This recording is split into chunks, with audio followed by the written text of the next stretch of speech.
तो स्टार्ट कर रहे हैं। ऑप्टिक्स सबसे पहले थोड़ा सा समझते हैं। ऑप्टिक्स, ऑप्टिक्स किसको बोल रहे हैं हम? दोनों ब्रांच को combine, ray optics and wave optics, इन दोनों को ऑल टुगेदर हम क्या बोलते हैं? ऑप्टिक्स। सो ऑप्टिक्स का मीनिंग क्या है? That branch of physics in which the phenomenon related to light are being studied. तो ऐसे phenomenon जो लाइट से रिलेटेड है, जो स्टडी किए जाएंगे, वो ब्रांच कहलाती है क्या? Optics. Further, we have divided the optics into two categories: ray optics and wave optics. What is ray optics and what is wave optics? इन दोनों में मेजर डिफरेंस क्या है? रे ऑप्टिक्स के अंदर हम लाइट को मानते हैं पार्टिकल नेचर का। तो जो भी फेनोमेनन हम लाइट से रिलेटेड स्टडी करेंगे उसमें हम मानेंगे कि लाइट किससे मिलकर के बनी है? पार्टिकल। इसका नेचर कौन सा है? Particle nature. और पार्टिकल नेचर पर अगर लाइट को मिलकर के बना हुआ माने तो उससे रिलेटेड फेनोमेनन क्या क्या हो सकते हैं, वो सब फेनोमेनन स्टडी किए जाएंगे रे ऑप्टिक्स में।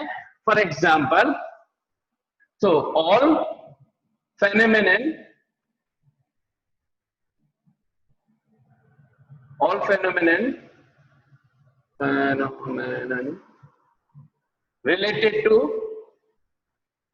related to particle nature of light, particle nature of light कौन कौन से हो जाएंगे? जैसे रिफ्लेक्शन, रिफ्रैक्शन, ठीक है, डिस्पर्जन,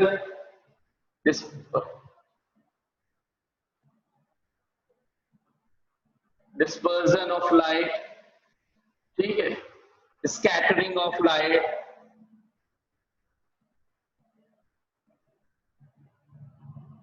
प्रिज्म के थ्रू जो रिफ्रैक्शन और रिफ्लेक्शन वगैरह होगा, वो वाला phenomenon.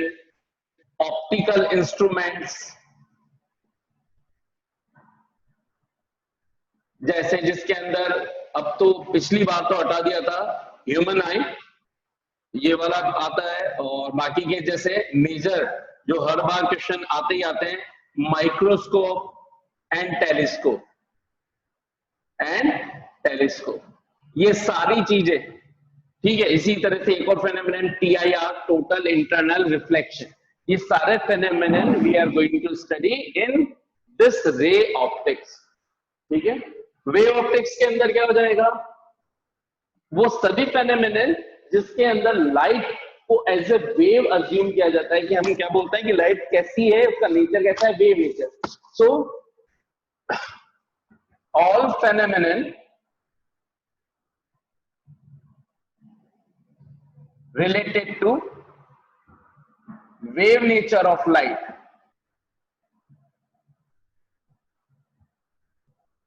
are being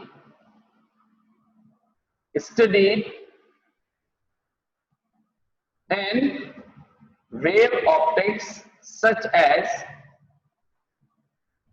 interference, diffraction, polarization, as well as, इसके अलावा ये तो वो चीज है जो एग्जैक्टली शो करती है कि लाइट किनसे मिलकर के, मतलब लाइट का नेचर कैसा, वेव। इसके अलावा इस वेव नेचर के थ्रू भी स्टडी की गई थी किसकी?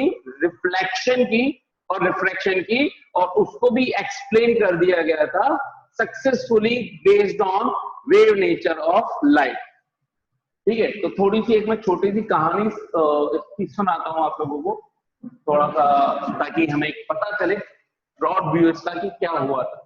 तो सबसे पहले इस दुनिया का फिजिक्स का देव का महान साइंटिस्ट कौन? न्यूटन।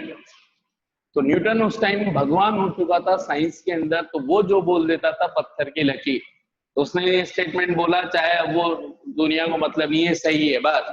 तो उसके चेले चपाटी खूब सारे थे, तो उसने बोला था कि लाइट क्या है? टाइनी टाइनी पार्टिकल से, ऐसे टाइनी टाइनी पार्टिकल से मिलकर के बनी हुई है जो किसी भी ट्रांसपेरेंट मीडियम को पार कर जाती है, क्योंकि ट्रांसपेरेंट मीडियम के अंदर इतने माइन्यूट पोर्स जैसे हमारे स्किन के अंदर पोर्स होते हैं माइन्यूट माइन्यूट, जिससे स्वेट निकलता है, तो ठीक वैसे ही हर एक ट्रांसपेरेंट सरफेस के अंदर माइन्यूट पोर्स हैं, और उन पोर्स से भी टाइनी पार्टिकल्स होते हैं जिससे लाइट बनी हुई है, तो लाइट उसमें से निकल जाती है, और कुछ जो नहीं निकल पाती वो टकरा के वापस आ जाती है। तो जो पार हो जाती है वो तो कर देती है रिफ्रैक्शन फेनोमेनन अकर, और जो पार नहीं हो पाती टकरा करके वापस आ जाती है वो अगर कर देती है क्या, रिफ्लेक्शन। उसने कुछ ऐसा समझा और उस बेस पे उसने रिफ्लेक्शन और रिफ्रैक्शन को भी आसानी से समझा दिया। बस उसने छोटी सी मिस्टेक कर दी थी जिसको उसके ही चेले चपाटी ने वापस से बाद में ठीक कर दिया था। उसने बोल दिया था रिफ्लेक्शन के दौरान कि जब भी लाइट रेयर मीडियम से डेंसर मीडियम में जाती है तो डेंसर मीडियम में उसकी स्पीड ज्यादा होती है, ऐसा कुछ उसने स्टेटमेंट बोल दिया था जो बाद में मॉडिफाई कर लिया गया था। लेकिन बेसिकली उसने क्या बोला कि light is made up of tiny such a tiny particle which can pass through from the transparent surface and which could not, they will bounce back and hence the reflection will occur। इस base पे उसने reflection समझाया था, बिल्कुल successfully सारी चीज बता दी थी। तो काफी टाइम तक वो छाया रहा। मेरे को मेरी जीके थोड़ी सी वीक है तो ज्यादा डेटा याद रह नहीं पाते कि कौन सा एरा हुआ है, लेकिन मेन कॉन्सेप्ट पता है कि वो क्या हुआ। उसके बाद था भाई आया आपका कौन, हाइगन। तो हाइगन ने क्या, उस टाइम पे टेलीफोन मोबाइल वगैरह तो मतलब मोबाइल वगैरह तो होते नहीं थे कि डायरेक्ट कम्युनिकेशन हो गया, इंटरनेट है, गूगल पे डाल दिया, ये डाल दिया, वो डाल दिया, सर्च कर लिया। तो हुआ क्या, हाइगन ने अपनी एक थ्योरी प्रपोज करी। उसने बोला कि लाइट जो है वो वेव नेचर की है। लाइट किससे मिलकर के बनी, कि लाइट पार्टिकल से मिलकर के नहीं बनी साहब, वेव से मिलकर के बनी है। अब वेव से मिलकर के बनी है तो उसने कुछ तो प्रूफ देना पड़ेगा। तो उसने कहा कि देखो लाइट वेव से मिलकर के बनी है और इस बेसिस पे भी मैं रिफ्लेक्शन और रिफ्रैक्शन को समझा रहा हूं। उसने समझा दिया वेव मानते हुए, और उसने बोला कि लाइट का जो नेचर है वो है लॉन्गिट्यूडनल। लाइट एक लॉन्गिट्यूडनल नेचर की एक वेव है जिसके थ्रू हम एक्सप्लेन कर रहे हैं रिफ्लेक्शन रिफ्रैक्शन।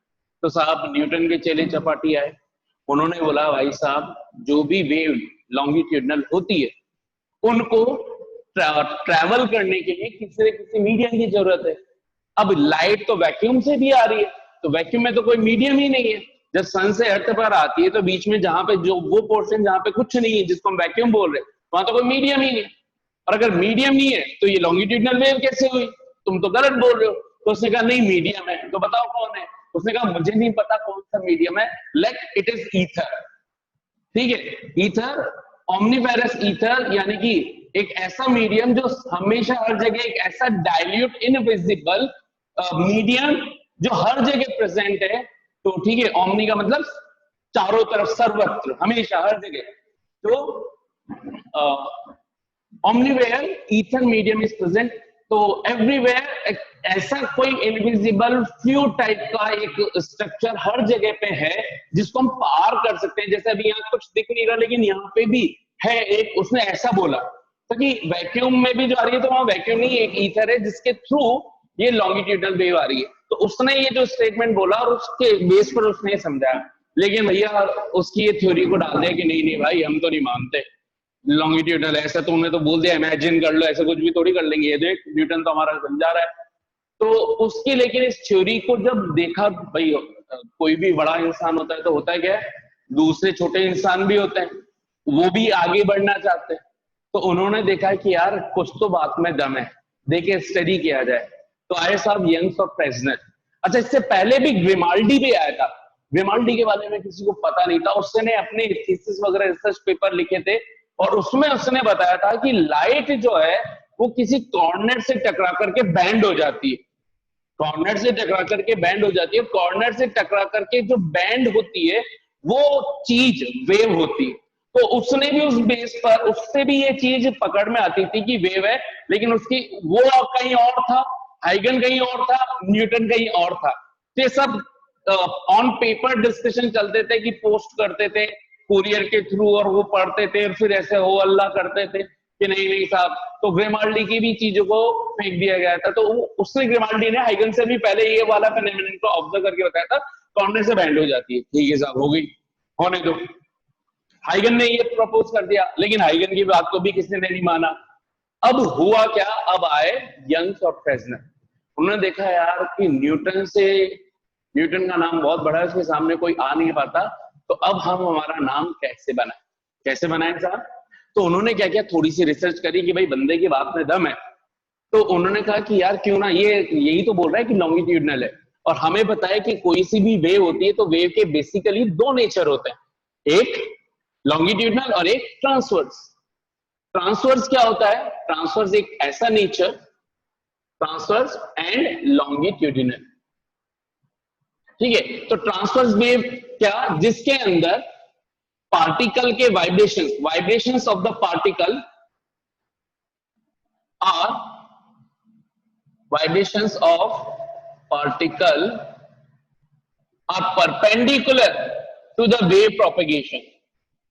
वेव जिस भी डायरेक्शन में आगे बढ़े उसके परपेंडिकुलर हो, उसको क्या बोलते हैं, ट्रांसवर्स वेव। ट्रांसवर्स वेव को याद करने का तरीका है, देखो टी को कर दो उल्टा, ये बन गया परपेंडिकुलर। तो ऐसे याद रख सकते हो आप कि ट्रांसवर्स नेचर का मतलब क्या हो गया, परपेंडिकुलर नेचर। अब परपेंडिकुलर, केवल परपेंडिकुलर याद नहीं रखना, ये वर्ड जरूर याद रखना है।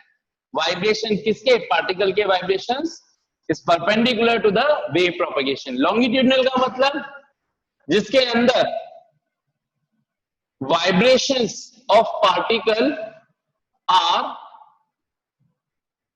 पैरेलल और अलोंग द वेव प्रोपगेशन। तो वेव प्रोपगेशन के अलोंग हो, तो यहां से भी ट्रिक बन जाती है लॉन्ग अलोंग। लॉन्ग का मतलब अलोंग, लॉन्ग अलोंग, ठीक है। तो ऐसी वेव जिसके अंदर वाइब्रेशंस जो होते हैं पार्टिकल्स के, वो वेव जिस डायरेक्शन बढ़ी है उसी डायरेक्शन में, जैसे ये वेव इधर जा रही है तो जो पार्टिकल है वो भी ऐसे ऐसे ही वाइब्रेट करके इसको आगे पहुंचा रहे हैं। For example sound waves in air, जो आपने 9th क्लास के अंदर पढ़ा था या 11th क्लास के अंदर पढ़ा था, ठीक है। तो वो एग्जांपल है लॉन्गिट्यूडनल वेव का। लेकिन लॉन्गिट्यूडनल वेव को एक मीडियम की जरूरत होती है, ट्रांसवर्स वेव वो होती है जिनको मीडियम की जरूरत नहीं होती। इसको बाद में स्टडी किया किसने, मैक्सवेल ने, और ये बताया कि ये कैसी वेव्स होती है। लाइट किसका एग्जांपल है, लाइट हो गया, रेडियो वेव्स हो गया, ये कौन सी है, इलेक्ट्रोमैग्नेटिक वेव्स। और इलेक्ट्रोमैग्नेटिक वेव्स किस नेचर की होती है, ट्रांसफर नेचर की। तो ये यंग्स और फ्रेस्नेल वगैरह की स्टडी के बेस पे मैक्सवेल ने उनकी स्टडी को आगे बढ़ाया। खैर अभी वापस आते हैं यंग्स और फ्रेस्नेल पर। तो यंग्स और फ्रेस्नेल ने क्या किया, हाइगन के इस थ्योरी को उठाया, वेव थ्योरी को, और उस पर स्टडी करी, और सक्सेसफुली उन्होंने कुछ एक्सपेरिमेंट किए जिसके बेस पर यंग्स ने अपना एक डबल स्लिट एक्सपेरिमेंट, जो काफी फेमस है और हर साल बोर्ड में पूछा जाता है, यंग्स डबल स्लिट एक्सपेरिमेंट, उस बेस पर उसने समझाया इंटरफेरेंस। और फिर आगे चल करके ये फेनोमेनन, ये दोनों फेनोमेनन समझा दी गए, interference and diffraction. Diffraction is the phenomenon of bending of light around the corners, which can be shown only and only if the light can be supposed to be made up of waves, ठीक है। ये दोनों phenomenon किसी भी condition में particle nature पे नहीं समझा सकते थे। तो हुआ क्या, उन्होंने कहा यंग्स और फ्रेस्नेल आगे सब मार्केट में कि भैया जो हाइगन्स बोल रहा है बिल्कुल ठीक है, बस उसने एक छोटी सी गलती कर दी, लॉन्गिट्यूडनल बोल दिया, चलो कोई बात नहीं, तुम्हारा कंफ्यूजन हम दूर कर देते हैं। दूर क्या कर देते हैं, ये है कैसी wave, transverse wave. Transverse wave है तो तुम कह रहे थे ना मीडियम की जरूरत नहीं थी, देख लो नहीं है, वेव भी है, मीडियम की जरूरत भी नहीं है, क्योंकि लाइट हम क्या बोल रहे हैं, कौन सी है, ट्रांसवर्स। अच्छा साहब, तो हमने देखो क्या समझा है, इंटरफेरेंस और डिफ्रैक्शन। बुलाओ तुम्हारे न्यूटन को, उससे बोलो कि ये पार्टिकल नेचर पे समझा के बताए। भाई पार्टिकल नेचर पे नहीं समझा सकते, न्यूटन फेल, उनके खेमे में चारों तरफ उदासी छा गई। लेकिन कहते हैं ना, ज्यादा देर तक नहीं, बड़ा आदमी था, 51 साल तक या 100 साल तक कुछ रहा होगा इनकी खुशी, ज्यादा टाइम टिक नहीं पाई। आ गया कौन आ गया, आइंस्टीन। आइंस्टीन ने कॉरेस्पोंडेंट थ्योरी ऑफ लाइट, ठीक है, collision of light, particle nature, ठीक है, इसके बेस पर, कॉलिजन ऑफ उसके बेस पर क्या समझा दिया, photo electric effect. Photo electric effect तभी पॉसिबल था जब पार्टिकल नेचर, ये इसके बाद उसने बताया, और उसको फोटो इलेक्ट्रिक इफेक्ट को वेव्स पे नहीं समझा सकते थे। तो अब वापस से आइंस्टीन के आते न्यूटन के खेमे में, ले आइंस्टीन भी हमारे साथ है, न्यूटन भी हमारे साथ है, तुम क्या उखाड़ लोगे, अब बोलो। तो फिर से वहां पे हो गया। लेकिन अब ये भी हो गया। फिर एक और फेनोमेनन आ गया पोलराइजेशन, उसको भी नहीं समझा पाए। तो जब पोलराइजेशन को भी नहीं समझा पाए, पोलराइजेशन सिर्फ किसके बेस पे समझा पाए, हाइगन की वेव थ्योरी के ऊपर, वेव मानते हुए। तो अब आधी चीजें समझाई जा सकती थी कि लाइट को वेव्स माना जाए, और आधी चीजें समझाई जा सकती थी क्या, किस बेस पर, कि लाइट को पार्टिकल माना जाए।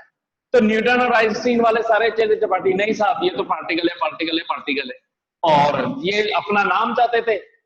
और हाइगन ने तो स्टडी करी थी, लेकिन यंग्स, फ्रेस्नेल और फिर बाद में मैक्सवेल आई गया, उसने बता ही दिया कि हाँ साहब लाइट एक इलेक्ट्रोमैग्नेटिक वेव, और प्रूव कर दिया अपनी इक्वेशंस के थ्रू।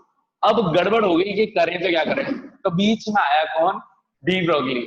उसने कहा क्यों थक रहे हो, लाइट पार्टिकल भी है, लाइट वेव भी है, लाइट हैज ड्वेल नेचर। उसने अपना नाम भी एंटर करवा लिया। तो लाइट क्या हो गई साहब, तब से हो गई light has dual nature, it has the nature particle as well as wave nature. इसको जब स्टडी जिस चीज की करनी है उसको वैसा मान लो, कहानी खत्म, क्यों लड़ रहे हो, है ना। तो लाइट का क्या हो गया, ड्वेल नेचर, किसने बोल दिया, डी ब्रोगली ने, हो गया साहब फेमस। तो उसका भी नाम है ना इतिहास में दर्ज हो गया।